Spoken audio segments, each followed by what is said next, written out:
glad that you're here because if you take what I'm about to tell you really to heart and maybe take lots of notes and take your time going through this, you may wish to rewatch this with some members of your team, your support staff, close family members that may be of influence to your success or may impact your success, good or bad. You may want to watch this again with them as well. This is an information dense class, and I believe it's essential that every public figure know this information. Now, I'm going to refer to Facebook a lot because that is one of my expertises, but or expertise. But this applies to all social media messaging. This is about PR in general, although I may be referring to Facebook from time to time. So, what social media is a platform of engagement. It used to be that as a politician, you depended on a filter like a journalist to cover you, to do a story on you or something. And now, what you are is free to engage directly with your audience. The trick is creating that audience. And what a lot of politicians do wrong is they wait till the writ drops, or maybe a month or two before the writ drops, to get really, really active. Where social media is something that is like a memory bank of great stuff that you do. So the more you put in that memory bank, the more there is for people to be impressed by you, but also, and maybe to undo some of the negative rumors that are said about you or whatever. But it also allows you to continually engage your audience and turn them from spectator to voter. Now, you'll notice that I've targeted this video specifically to politicians, and when I mean politician, I don't just mean somebody elected to office. Politician also includes the heads of nonprofit organizations.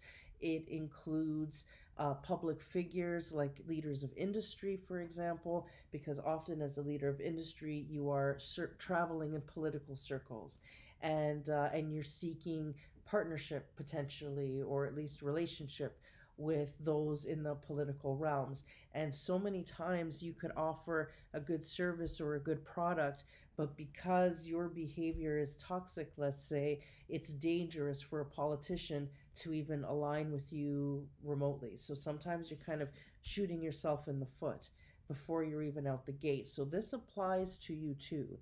So if you're going to be a leader of anything, you are political on some level. But I'm going to target this, so this will apply to you as well. And many of you, there's going to be a huge demographic of you that are going to end up actually in politics at some point because it's like a natural stepping stone. So I'll apply it to all of you, okay?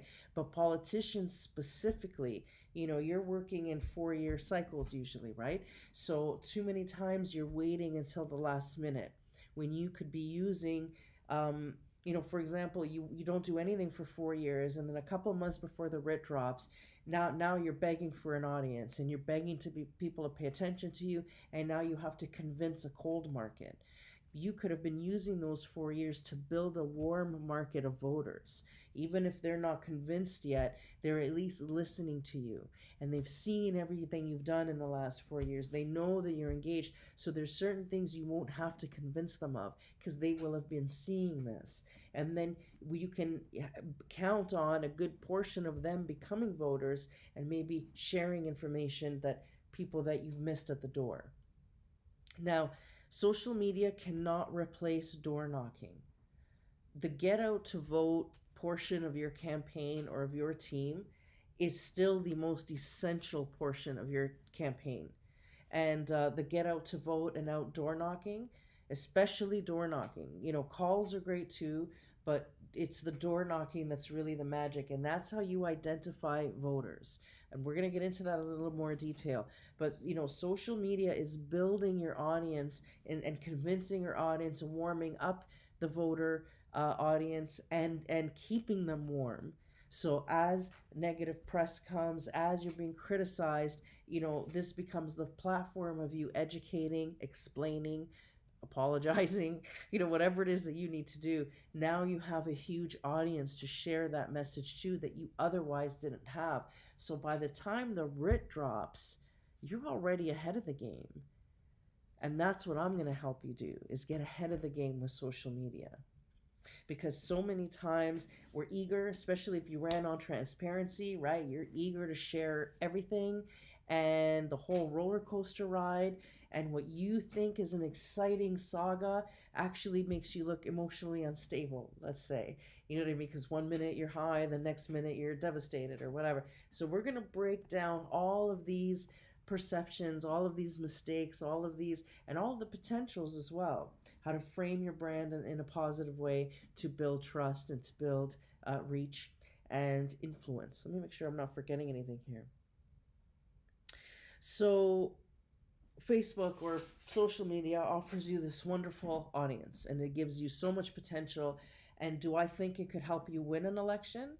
Well, like I said, it will never replace door knocking, but it can give you a huge, huge edge.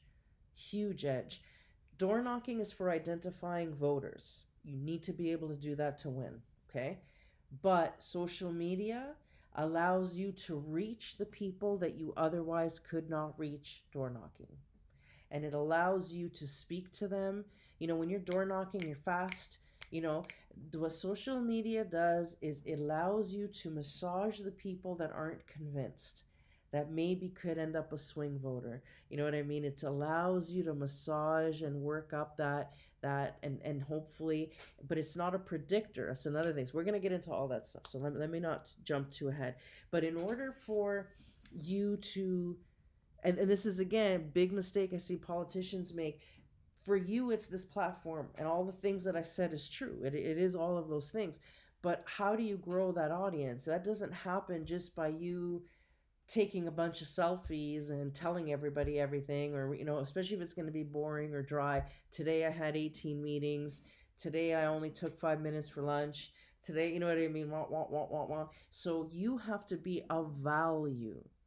There's this thing called the Facebook algorithm. I'm sure you heard about this. So there's certain rules you can't break. That's going to be in the nut and bolts class in terms of the kind of posts you make, what they look like and stuff. And I'm going to give you some basics so you don't do the big mistakes off the bat later in the class. But the algorithm prioritizes posts that are of value, and you know your audience will do that too. If you're just using your Facebook page to regurgitate stuff that nobody cares about, you know, then nobody's going to listen. But if you can provide a value is either entertainment, laugh, education, information that's interesting, inspiration, you know, all those things are valuable. If you are using your page to spread that, that's not always related to you, where it's not all about you, right? It's about your audience. You always remember this isn't about you. This benefits you if you're smart about it, but it's about your audience. So if you can give your audience what they want and what they need, your audience will grow and will continue to be engaged. And you are going to get what you put into it. So it's really up to you.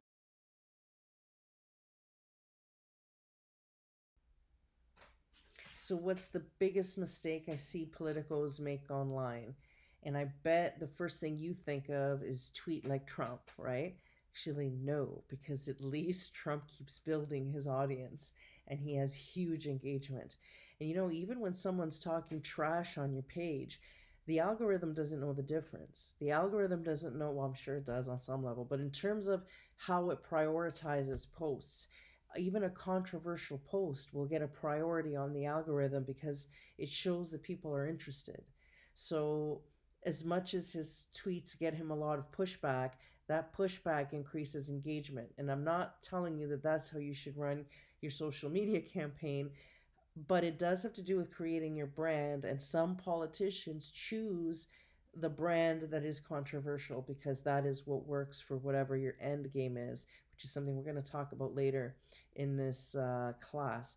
But for right now, we're going to talk about the big mistake I see. And the big mistake, or the biggest mistake I see, which is the one that will hurt you the most, is being so afraid of being Trump that you don't engage at all.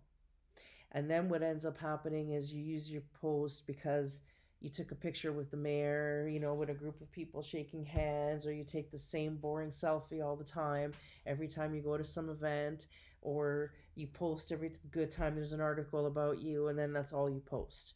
And maybe you don't engage with conversations. Maybe you don't allow people to comment on your post, so that way nobody can criticize you publicly, and all this stuff. So they're afraid of it.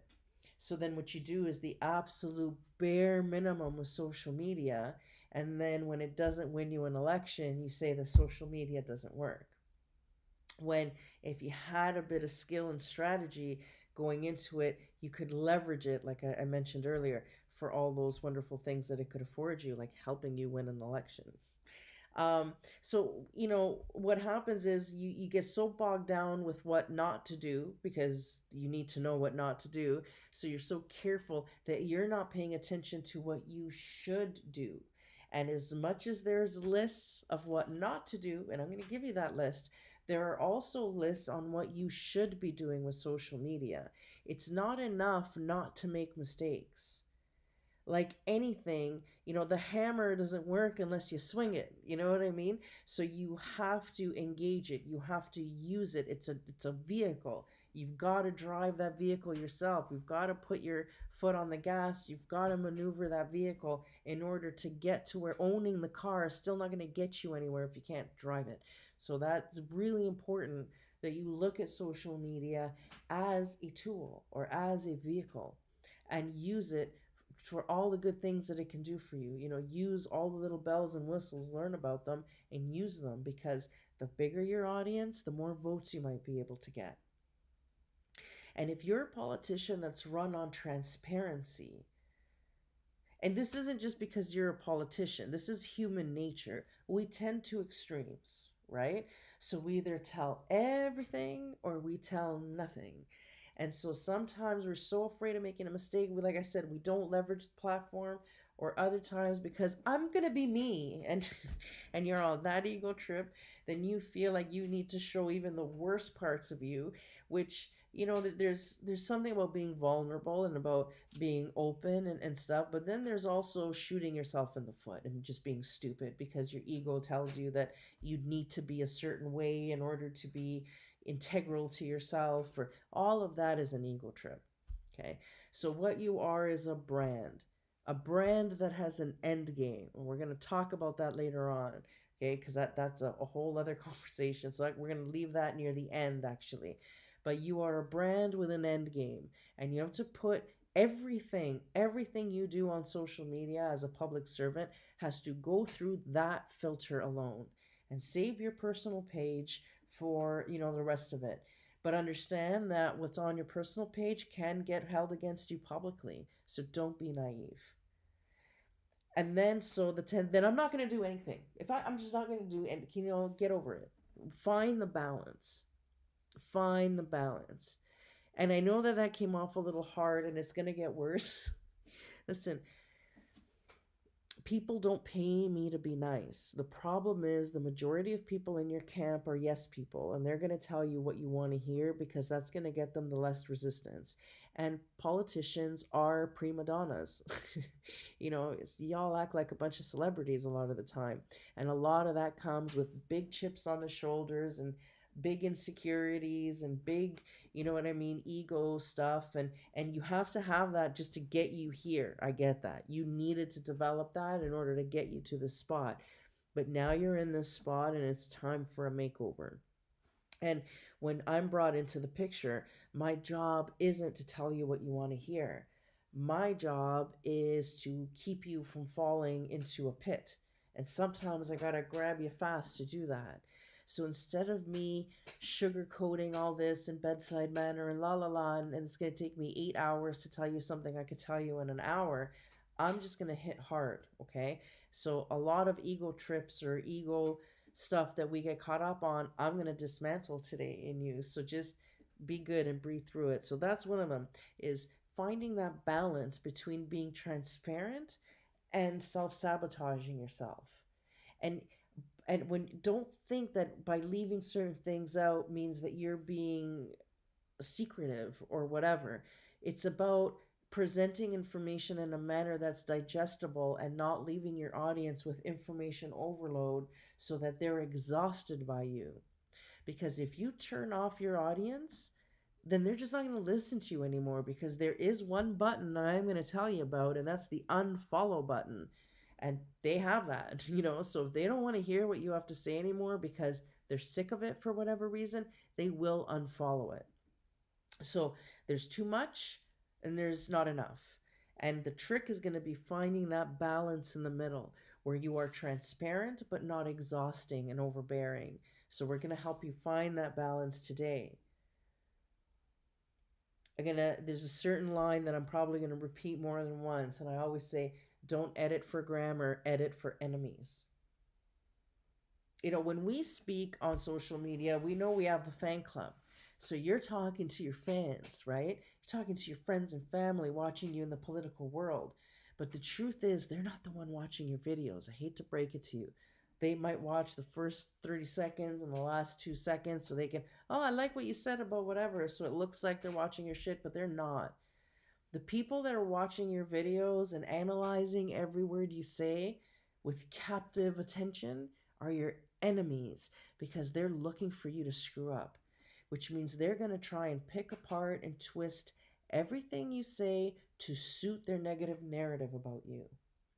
So when you're speaking or you're giving a message, although sure, you got to think about the base, obviously you got to pander to your base. However, understand how your enemies are going to read into it so that you can get ahead of their criticism. So you can take the steam out of that sail before they can even, launch their ship. So it's really important that you do that. And then there's another audience you need to pay attention to also, and that's people that resent successful people and especially resent politicians. And that is a huge portion of the population, including the population that votes. And so they're looking for you to screw up. They're just waiting to smell some kind of, impropriety of whatever. So they're going to pick apart your stuff almost as exacting as your enemies will. So it's really important that you're editing everything, not just for spelling and grammar, but editing everything for what your critics are going to see in it. Remember, you're trying to connect with your audience, which means you want people to feel you. You don't just want them to see what you look like, you want them to feel you. So a lot of the times, again, it's the same selfie. This is where I was. This is to prove to you I was here, or again, the groups of people when you're cutting the ribbon, those are great shots. Don't get me wrong. Take those shots with the mayor and the plaque and the whatever, do that. But you want to get engaging imagery that's not always about you, because sometimes you're not talking about yourself. Sometimes you're talking about a decision being made in the community related to that, or something going on in the community, or legislation that has to be passed in a certain area, and those are images related to that. Because then sometimes it's not about you, and you don't want it to be about you, because you don't want your voters thinking that you're the reason this debate is happening. So it's good at that point to have you talking about it, but not in it. So that, you know what I mean? So sometimes that visual separation is good. So getting a lot of pictures and video is more important than pictures, by the way, because we can take stills from the video, but still take pictures, because the stills just aren't as nice. Take your pictures and take your video, but make your pictures beautiful. Make sure the lighting is nice. Make sure it's a flattering. So many times I'm seeing people take unflattering pictures of themselves and posting them, and it's like, come on, did you not see what you look like there? The angle was terrible. Get what you need and learn to do some Googling on how to take a nice picture, how to take a great selfie, that kind of thing, and get some interesting shots. Because again, it's not always appropriate to have a picture about you. Maybe you just want to have a picture about construction and have a great quote about development and have that go up. Because if it's always just a picture of you, people will get sick of your page. Because remember, the page is not about you. It is, but it's not about you. It's about your audience. It's about your voter. And you just happen to be the vehicle for that. So you have to remember, you have to engage your voter by making this their page, not just your platform. And giving them images to look at that's not you is how you do that. Now, one thing I always suggest every politician get is something that my company offers called a day in the life shoot. And we pack in a full schedule and we send somebody to follow you like paparazzi. So then you walk away. I have some clients that have been using albums that we made for them, or sorry, shoots that we made for them to 2, 3 years later, and they're still using those images. So you end up with a huge stock of images. Now, let's talk about personality types, because you don't always have to be, cookie cutter wholesome to be a politician. Sometimes it behooves you to have a reputation for being controversial or antagonizing, or just being tough around the edges, or whatever it is. So this is I'm not going to tell you to be, Martha Stewart all the time. Well, mind you, she went to jail. Maybe she was a bad choice. But you know what I mean? That wholesome, let me bake you a pie type, right? You don't always have to be that. But you have to really know who you are and know what you're trying to project.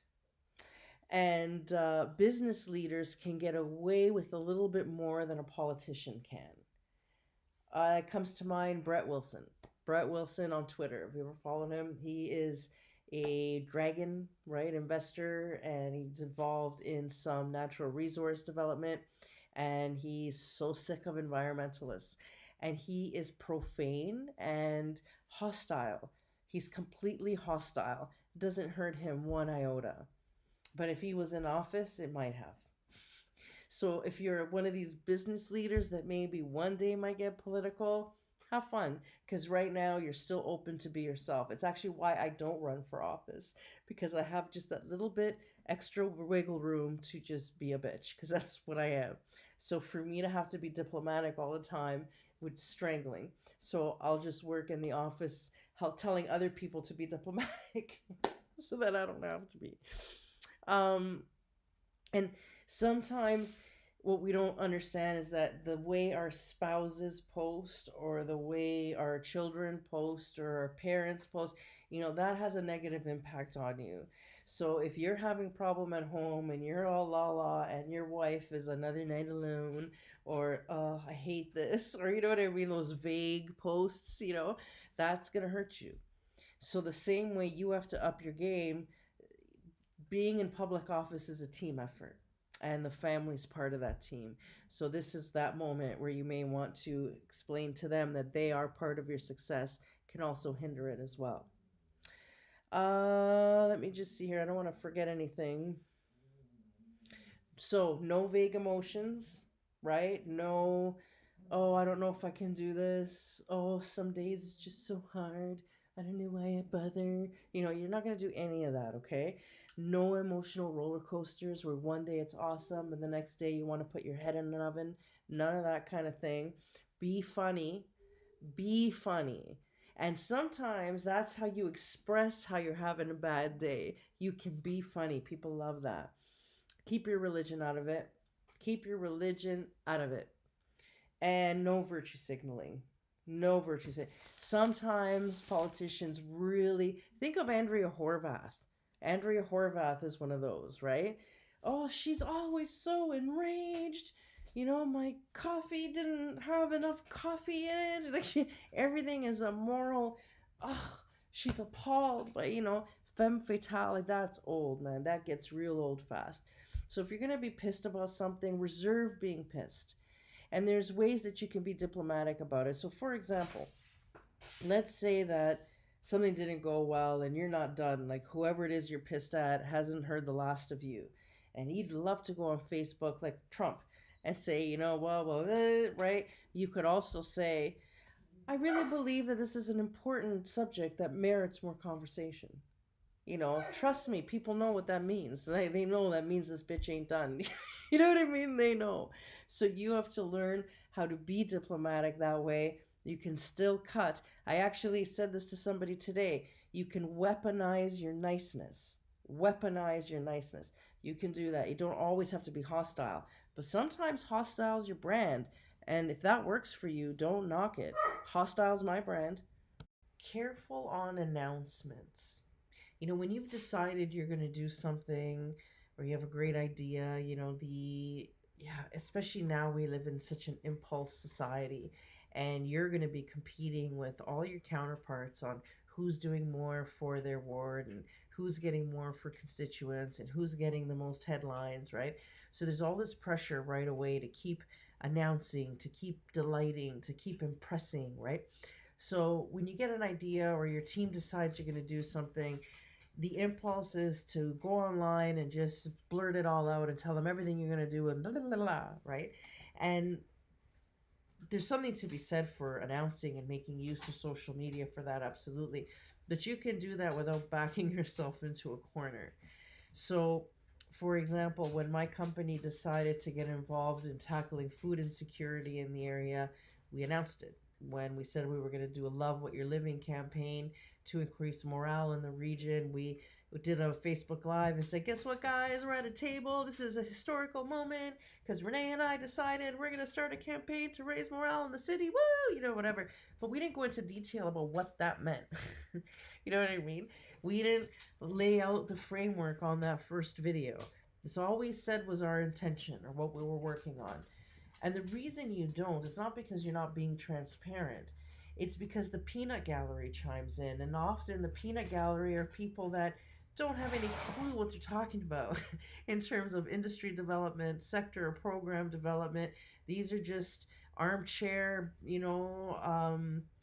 opinionated people that have opinionated some opinions about things they have absolutely no education experience, or so there's so many things they don't understand or involved in making these decisions, but they're going to tell you everything you're doing wrong or why you should do it differently, and then automatically you start getting negativity, and that negativity, it then becomes toxic, and it could mobilize and even stop what you're doing or derail what you're doing. And I have one of my competitors that's a $600 million Goliath. So they take all my little ideas, throw a bunch of money at it, do it a huge way, get all the press, and it looks like they came up with it. I can't tell you how many times that's happened to me with them. At this point, I should invoice them for said ideas. So you have to be really, really careful that, remember, it's not just your fan base, because your fan base are too busy with their lives. They'll glance at what you're saying, oh, yay, good for you, we're so excited, and then go on with their day. They're not the ones that you got to worry about. Remember, always edit for your enemies. So they're going to look at everything you say and find a reason why you can't, or how they're going to stop you or give you a hard time, and they'll start mobilizing, out in resistance to what you're doing. So why give them that? The same way I don't necessarily announce all of my corporate partnerships online is because I don't want to give my competition a lead list. I'd rather not have the bragging rights and keep a long-term customer than brag about it for a day and lose them a week later because they can afford to outbid me. So always think about what's your end game here. So really, you're trying to get engagement and you're trying to do an announcement because you need to stay relevant. Then do that. Do that. And I've been engaged in this right now. I am tackling this right now. I'm researching this right now. I'm on it. You don't have to necessarily say meeting with at 5 o'clock this guy, at 2 o'clock this guy, I read 18 books. You know what I mean? That people don't have time for that. So just give them what they need in digestible sound bites so they know that you're on it, without opening yourself up to all kinds of scrutiny on every tiny detail of what you just said. Careful on promises. Careful on promises, because if for whatever reason you can't deliver, always give yourself the window, that if something doesn't work out, it's not your fault. Always have that window for you. So if you're making big promises before you know you'll be able to pull it off, I don't care how determined you are, you don't know what awaits you. You don't know what obstacles you're facing. So when you do this, it doesn't matter that you did it with good intentions, that you were trying your best, that not everything works out for everybody, you know what I mean? But you really did what you could. Nobody cares about that. That's not what the narrative is going to be. The narrative is going to be one of two things. You either failed or you didn't deliver on a promise. Doesn't matter if there was some internal cabal that derailed you. Doesn't matter. That's not what they're going to talk about. They're only going to talk about the fact that you failed. They're never going to talk about why. So don't set yourself up to look like you didn't deliver on a promise. You can say what you're committed to. You can even say what your priorities are, but never give detailed promises of what you're going to do and how big you're going to do it and whatever. Always give yourself the wiggle room to do what's possible, to do what's possible. Because sometimes our best intentions and our best energy doesn't mean that something's going to work out. So give yourself that room. It's a lot easier to avoid a misunderstanding, to avoid controversy and blowback than it is to dig yourself out of it when it happens. So many times on impulse, we write a thing because it sounds great to us and we know what we meant by it. So, it makes sense to us. This is what, so we post it. And we're so, again, focused on grammar, focused on spelling, on the poetry of it or whatever. And there's no strategy behind it.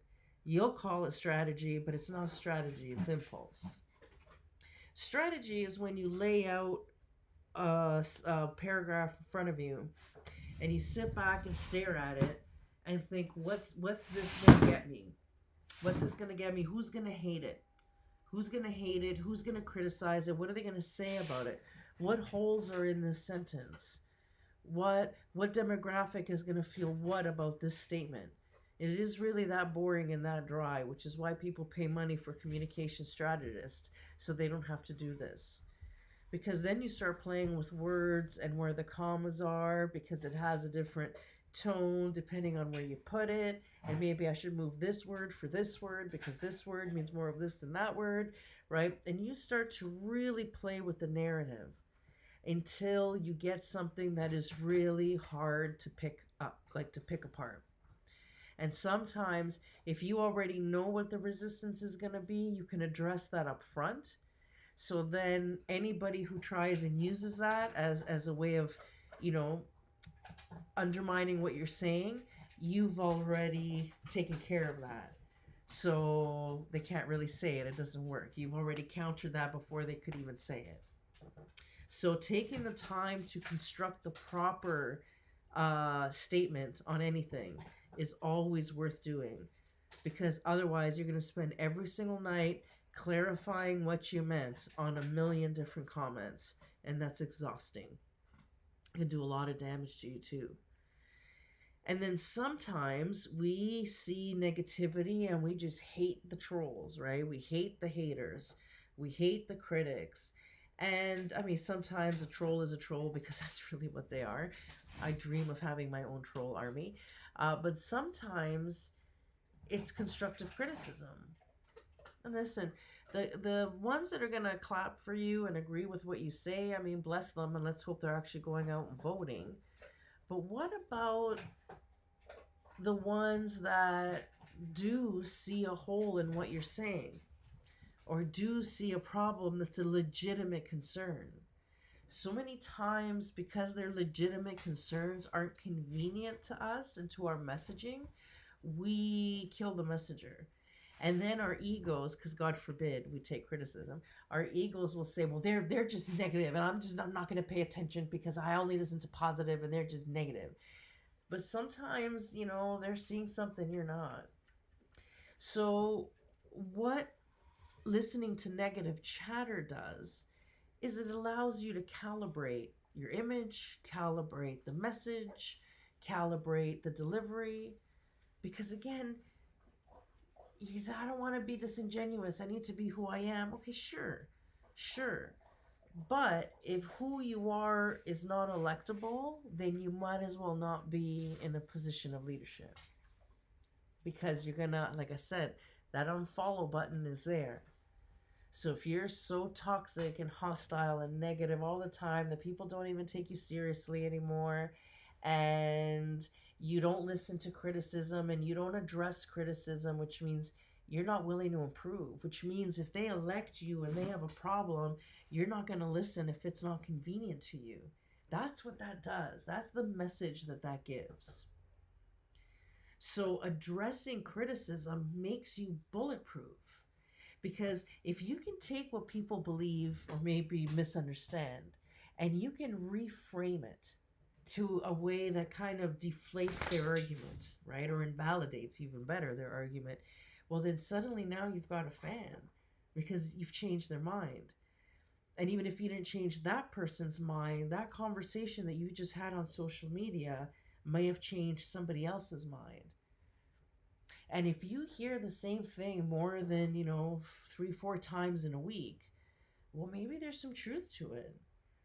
And isn't it worth taking the constructive criticism and doing better if it means that you'll be able to do better for your constituents? And being defensive and not being coachable is the surest way to lose an election. Now, what I like to use social media for is taking the chatter that you hear and the resistances that you hear from your door knockers and from your canvassers, which again, remember, social media does not replace door knocking. Social media is not a predictor. We're going to get into that. But it doesn't replace door knocking. That's the only way you're going to identify true votes, and you need to get that vote to win number. So you need to be able to identify those votes, and you can't do that on social media. You might be able to sense movements or tides or whatever, but really, really, really hard to use it as a predictor. I don't think it's safe to use it as a predictor. So what you use it for is to address negative chatter. So if 2 or 3 people are thinking a thing, 300 people are probably thinking a thing. So now what you could do is go on social media, address it in whatever way you want to address it. Maybe it's an information graphic, maybe it's a personal video, maybe it's a voiceover with images that reframes what these people are thinking. And then you can target them on social media so they see this, and then maybe we can change their mind. So use social media as a way of reaching people that you can't when you're knocking, and explaining things that people don't understand to hopefully change the mind of swing voters, and letting people have time with you personally. If you want to learn really well how to do this, follow Michelle Rempel of the Conservative Party. She has a strong engagement game, very strong. And she does things like has her laptop on the floor, so she's sitting on the floor of her apartment. So she really knows how to, or at her desk, or after coming home from work, like really, she shows you where she is in a very down to earth way that makes you feel like she's your friend and she went to check something out for you at the House of Commons, and this is what you need to know. You know what I mean? So she talks to you like she's your friend, like she's there to help you. So she's got a really great social media game. So if you're going to follow anybody in terms of personal engagement, follow her.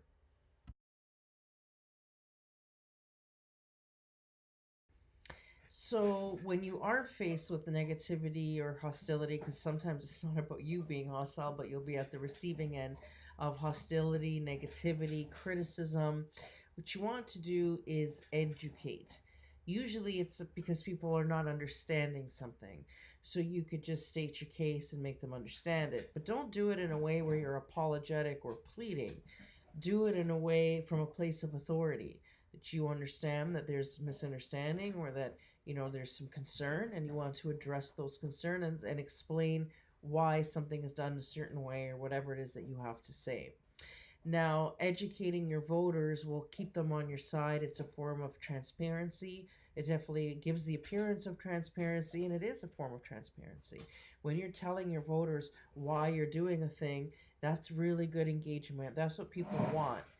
What bothers people is when politicians make decisions or don't do something and it looks like they do it because they don't care. And then when, constituents are angry and you don't respond, usually out of fear, it looks like you don't care. So on some level, most things warrant a response of some kind. Although when you start to become really big, then you just won't be able to keep up with all the comments one on one. But the more you can, the better. Now, it's so easy to become caustic or sarcastic or snide, or, make someone sound stupid, because that's just our natural tendency when we argue. When you're a political person, you know, when you're ridiculing that one person, you're also ridiculing every other person that falls, you know what I mean, from that opinion. And therefore, you're going to get them on the defensive. And if they're defensive, then they don't want to listen to what you say. Doesn't matter how right you are because you're a jerk. A good example of that is Hillary Clinton when she referred to Trump supporters as deplorables, right? Well, that was just a little too far, and it actually started the reverse tide, right? Where all of a sudden people got defensive and started to realize how extreme that rhetoric is. And that kind of then started to invalidate everything else that she said. So when he started to gain momentum, was right after she started using narrative like the deplorables. Now, what has happened since then is Bannon has now co opted that word. And now he refers to his own camp as us deplorables. He's owned that because every time he says it about even his own people, it's reminding everybody that that's what Clinton calls Trump voters. And if you want certain things that are, you know, classic conservative values, then that means you're deplorable too. And most people, unless you're a radical leftist, fall somewhere in the center. So to say that something is deplorable is a bit of an extreme. So now you just look like an extremist. So you've got to be very, very, very careful. And so when you're talking to people, be gracious. If they don't understand, you understand that they don't understand. You know, if you can be diplomatic, you can choose, you know, okay, I guess we agree to disagree, you know. Be the bigger person. And it will only make them look worse, you know. And always respond with facts. Don't respond with virtue signaling or morality, whatever. Respond with information, respond with facts, because when you do that, you appear to be logical, level headed, and intelligent, and they just look like an emotional wreck. And that kind of discredits them too. Let me make sure I'm not forgetting anything.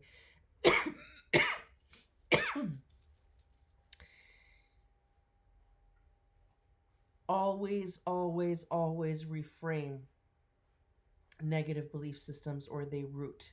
That is why you see common narrative that is used about one person, and then you say it enough times that people believe it to be true. So then what turns out to be a rumor now seems like common knowledge, even if it's completely wrong. So looking the other way or just ignoring the criticism or whatever could really, really hurt you.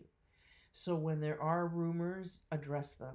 If you can't address them personally because you don't want to give them credibility, you can address it with humor and make it look insane and make them look crazy by just laughing off what they're doing. Because if it's not to be taken seriously, don't treat them seriously. However, you can't just let certain rumors bubble because then that could become problematic over time.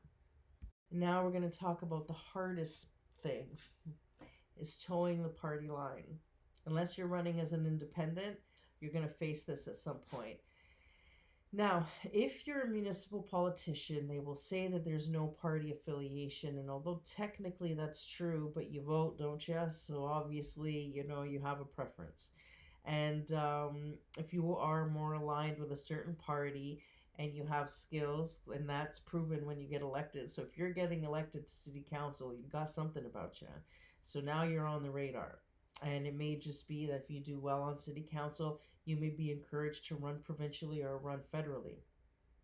So, um, and when that happens, you know, there's a certain alignment you have to have, even before you leave the municipal level. You can't be municipally independent and then talk trash about policy or talking points about a party that you're hoping to run for one day. That's not how it works. And that's not how you're going to make friends in that party. And towing the party line has nothing to do with being disingenuous. It has nothing to do with that. It has to do with having a cohesive message. And that is how we serve democracy. If we have 50 people running that are all from different radical, different spots and crazy confusion, you don't know who to vote for. You don't know who to vote for. He might be radical on this and this on that. He might be crazy here but smart here, and it's just a big mess. So what having a two-party or three-party or four-party system, which is kind of what we have here in Canada, compared to the states where it's just Democrat or Republican. In Canada we've got NDP, yay, and the Greens. I mean, I don't really count them, but whatever, they're cute. So whatever. So that's our paradigm.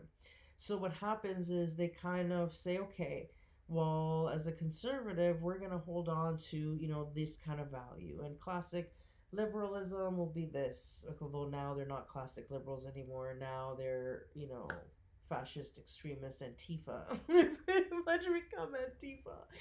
And then the NDP, which makes Antifa look like slackers. So, you know, and so they have their certain, so then this way the general public can say, well, they may not tick all the boxes, but the conservatives tick 8 out of 10, the liberals are 7 out of 10, so I'm going to go this way. So you try and do a little bit. But if every member in every party are all talking in different directions, then it's really not a party, is it? So the idea about towing the party line is not to serve the party that way. It's because you're serving your constituents that way. Because at the end of the day, especially when we're talking, on a federal level, okay, they're depending on you to be a certain way for them to feel safe and well represented.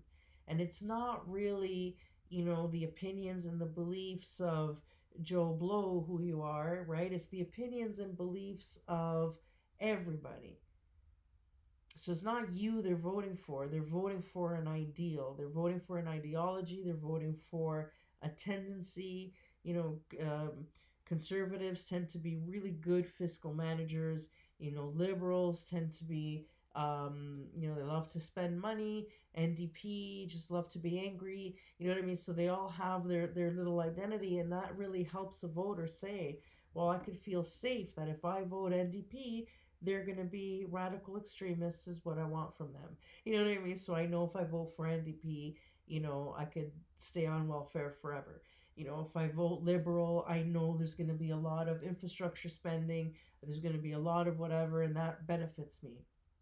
Or we're facing a recession pretty soon. That scares me, and I know that a conservative government will carry me through a recession better than any other party. So by you towing a party line, what you're doing is giving a voter a safe place to land. That they know that you're not going to go rogue and pull some Bernier bullshit. You know what I mean? They know that you get that this is what they want from you, and you're able to deliver that despite maybe having some personal disagreements with one or two policies, when maybe overall you're okay with most of them. So what happens is when you don't toe the party line on something, so you start to, become divisive or critical publicly or whatever of something that your party's doing, you confuse the voter.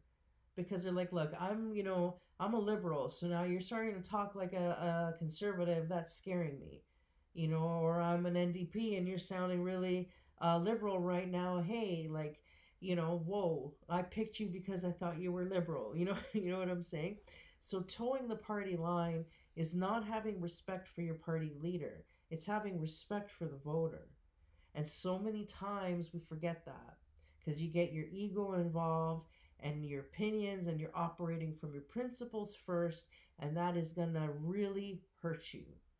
You're operating from principles first is not logical in politics. Let's talk Bernier, because Bernier is the perfect example.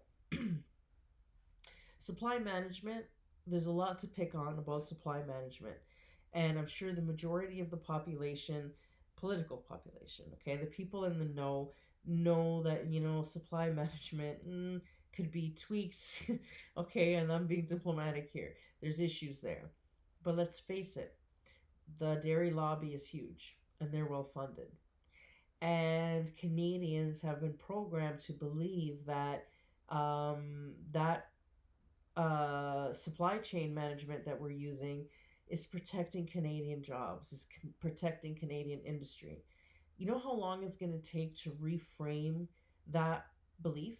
That's not going to happen in one video or one conversation, right? Especially when you have lobbyists that are pushing, opposing narrative. So that's going to be a long, long changing of minds. So do you really think it's smart a year before an election to scare the shit out of Canadians into thinking that they're about to lose an entire industry? Like, do you really think that's smart?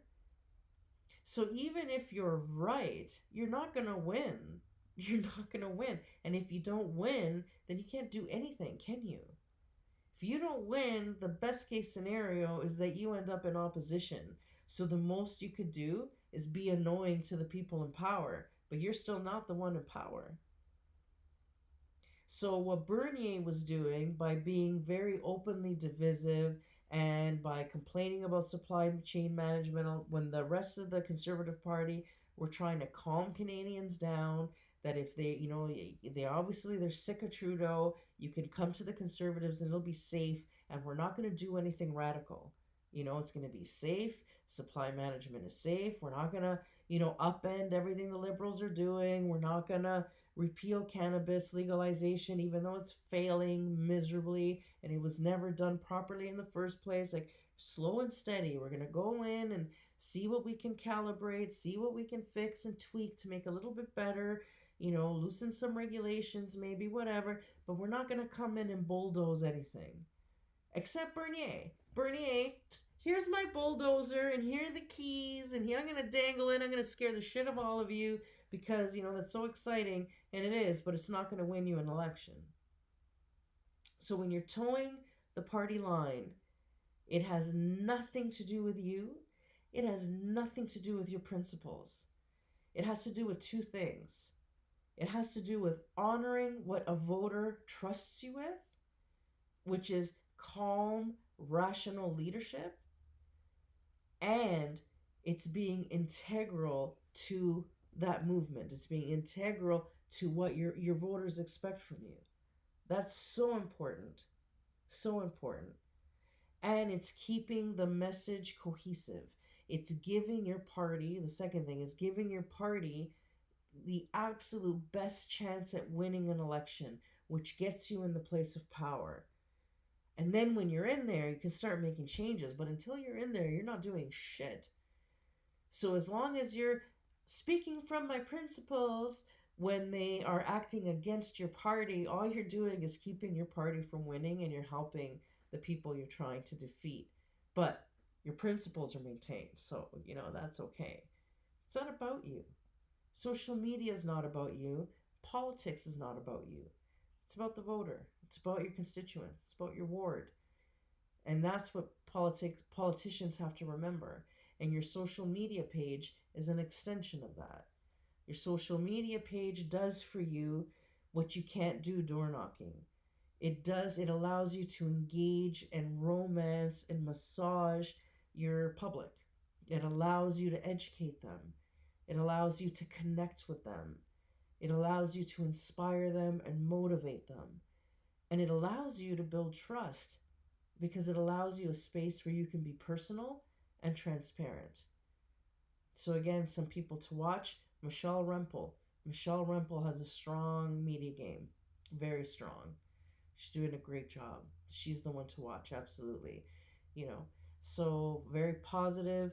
She gets angry sometimes. She loses it sometimes, right? But it works and she knows when to do it and she doesn't ever go over a certain, decibel level. So most of the time she's calm and collective. She's always honest. She's always open. She's very humble, Be careful how things play out. Remember, the majority of the people that are watching you are broke. If you're talking to them on social media, it's because they're exhausted. They're on their phone while their kids are doing something. Maybe they can't sleep because they came home to an eviction notice on their door, right? So watch the posts with the fancy wines and the steak dinners, that you're resting by your swimming pool in your bag. Nobody wants to see your fucking pool. You know what I mean? So be really careful that when when you're showing your life and you're being open, that, you know, people don't see that you're living a life they'll never have. And understand that a lot of people are really bitter.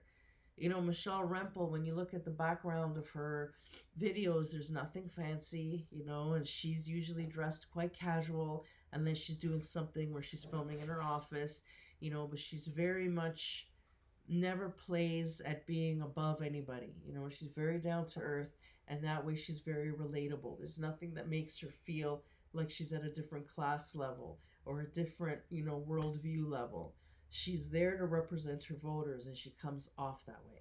So watch Michelle Rempel. She's got it. Have a great day, everybody. I hope this helps. Bye. So, if all of this has left you a little bit overwhelmed and you just wish that you could just have somebody else take care of it, we could talk about that too. So, if you need social media management or you need somebody on your comm team and you have it in the budget and you want some information on that, just pop me an email and we'll work something out for you. It's all good. And if you get in trouble, give me a call. It's all good. Have a great day.